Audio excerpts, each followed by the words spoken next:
Hello everybody and welcome to another episode of Quick History. Today we're going to be taking a look at the second video on the Ludendorff Offensive. This one is going to focus on why did it fail.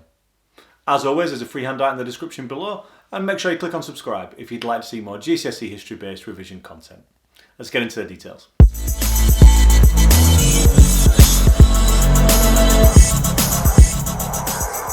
As we saw in the previous video, the initial phase of the Ludendorff Offensive appeared to be very positive for Germany. The German army had managed to advance towards the River Marne, which is where they were turned around in 1914 when the Schlieffen Plan failed. They'd taken 60 kilometres of land and their largest guns were in firing distance of Paris. It would have appeared that Germany were on the cusp of breaking the stalemate and possibly winning the war. However, the initial phases of the Ludendorff Offensive came at a tremendous cost to the German army. They lost over 220,000 men and simply did not have the reserves to replace them.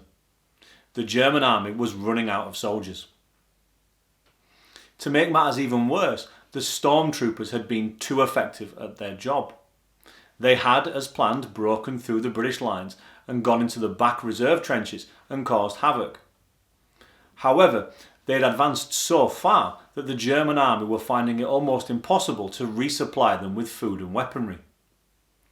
As a result, the advancing German army was slowed down as they started to loot the local French villages to try and find things to eat and try and find things to fight with.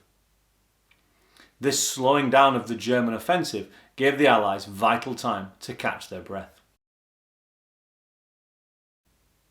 To counter the German offensive, the Allies made a tremendously smart decision. They elected to make Ferdinand Foch, the leader of the French army, the overreaching supreme commander of the Allied forces on the Western Front. This was a clever decision. Previously, the French army, the British army and the American army all had individual generals at the top who were in charge of each individual army. Foch in charge of the French, Pershing in charge of the Americans, and Haig in charge of the British. This on occasion led to offensives and to battle tactics being delayed as the leaders of the three armies were unable to agree on what was going to happen.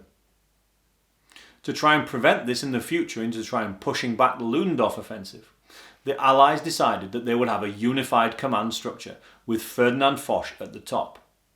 This meant that whatever the French general said, the British, the French and the American armies all had to do it.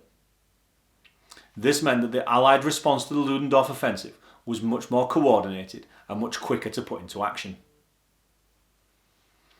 With the American soldiers arriving at a rate of 50,000 a week and the German army exhausted, the unified command structure of the Allies decided it was time to launch a counter-offensive to push the Germans back and hopefully push them back even further into their own territory and win the war themselves.